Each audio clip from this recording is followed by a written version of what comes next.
Okay, so it's the end of day two.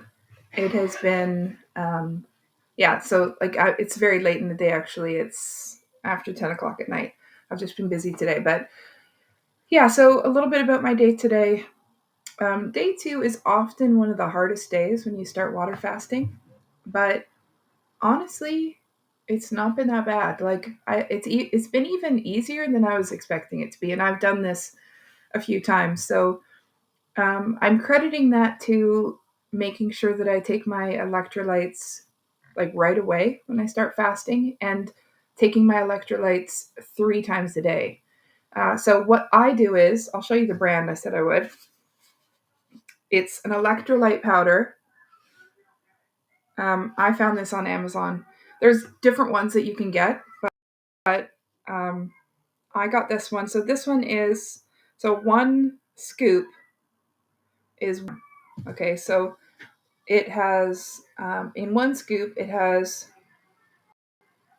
207 micrograms of sodium, 12 micrograms of calcium, 166 micrograms of potassium, and it has 15 micrograms of magnesium. So those are the salts that I was talking about before. So I'm taking those 3 times a day. And actually, even though I've already had it 3 times today, I'm actually having another one because I found a way to take them that I actually really enjoy. So I take a chicken stock cube, so you get them in a package, and they're wrapped in a little foil wrapper. I showed you in one of the earlier videos, and I break it into four or three, but I break it into four, and I put one scoop of the electrolyte powder, the electrolyte salts, and I put the little part of the cube, and you can't see it obviously on the camera, but there's the little, the little bits that are in the cube sort of swirling around,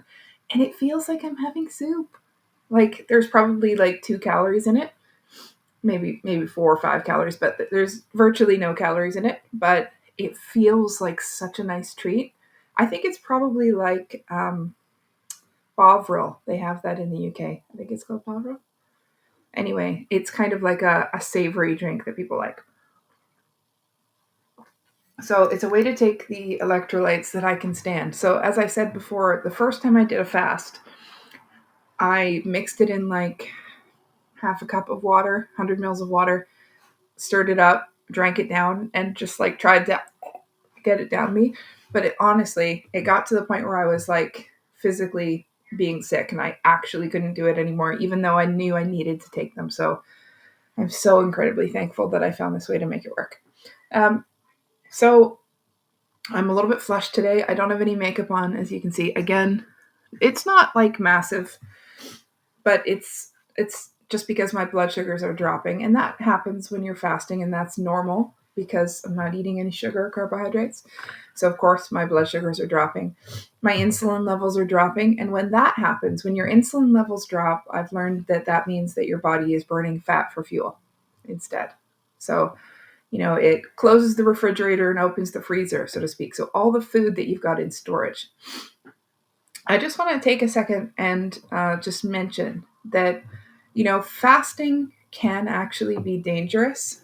And there are certain people who definitely shouldn't do it.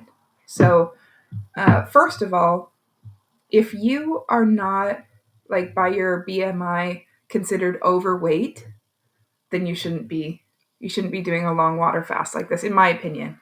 Or if you do, you need to do all your own research and make sure that you're not that it's not an eating disorder related thing.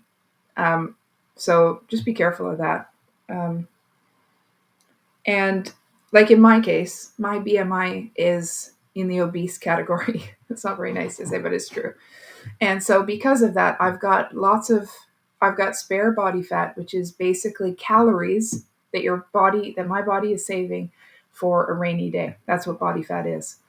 So, although I'm not physically eating right now, my body is being fed by the calories that I have previously eaten, which I'm wearing on my body. So, what happens when you're fasting is your body starts to burn those calories that has been sort of like in the deep freezer, right? So, if you think of body fat as like a freezer, your metabolism will burn what's in the fridge first, right? So all the things that are in the carbohydrates in your blood, the things you're eating today, those get used first.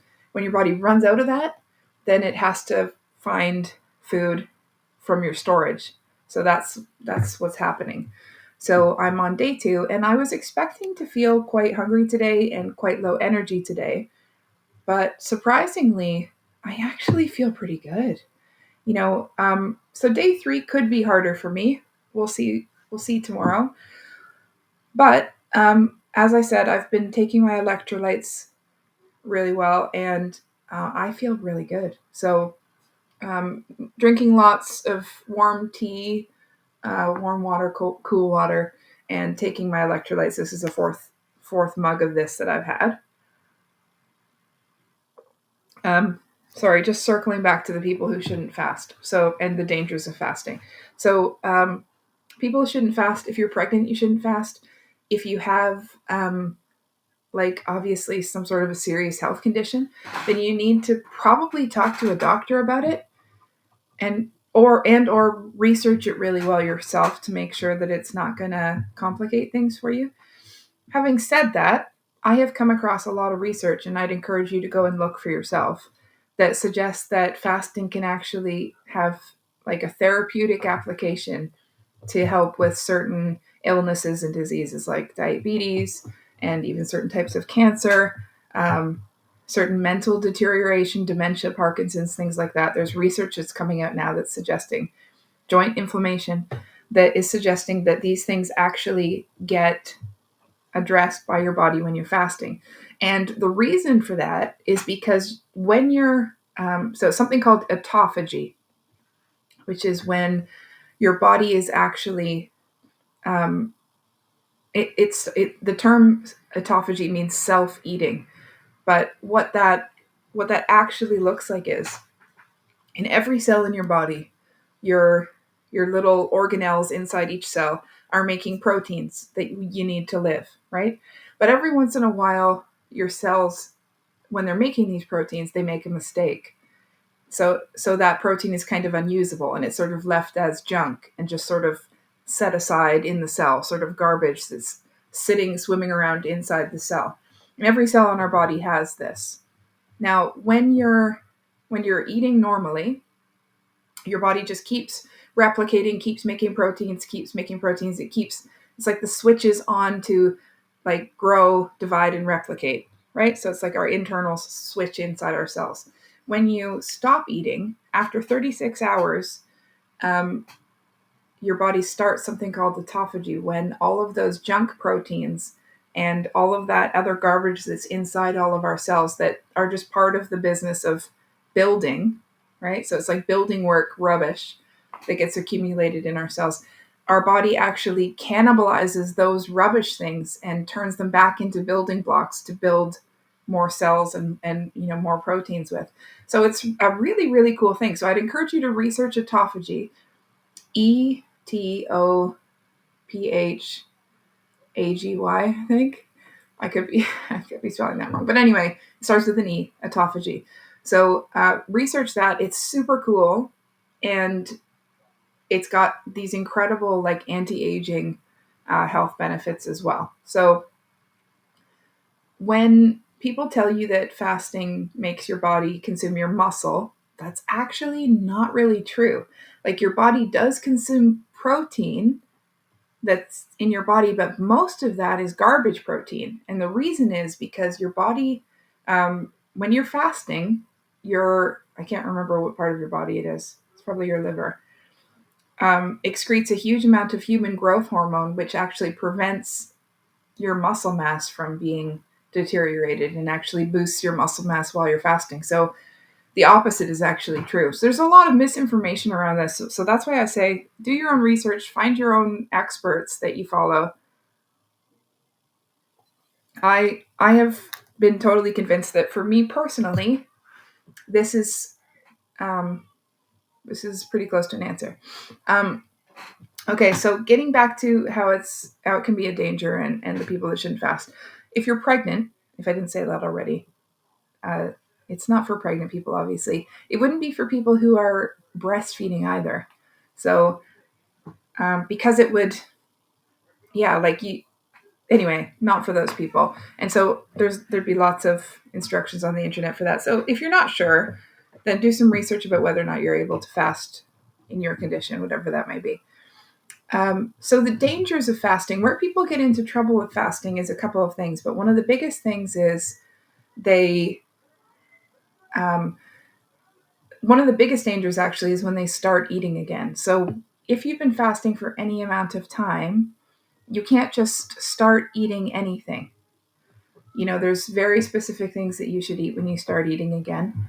And I will be talking about that in these videos. But essentially, you need to sort of transition out, and because your blood sugars go so low when you're fasting, like, not, they don't dip completely, but your blood sugars go to a minimal level, that you want to be really careful how quickly you introduce carbohydrates when you stop fasting. You also want to be careful not to eat too much food when you stop fasting. um, the other danger would be if you're not drinking enough water. That could be really dangerous about fasting. And so that's why, the things that I've talked about, transitioning off of carbohydrates before you fast, that has also helped my body to adjust. So, I'm not crashing. I don't have headache and fever. I'm not, like, although my face is a little bit flushed, I felt hunger once or twice today for a period of sort of 30 seconds or less. And honestly, that's been it. And I've been drinking, warm drinks through the day, and that helps with hunger pains too. Okay, so yeah, so that's probably all I'm going to say about day 2. I'll do a day 3. Day 3 could be worse. So day 2 is typically the hardest day, but it could be that day 3 is harder for me. We'll have to see when we get there. Thanks for joining me. Remember to subscribe if you want to see how this all goes. Watch me shrink before you. Bye, everyone.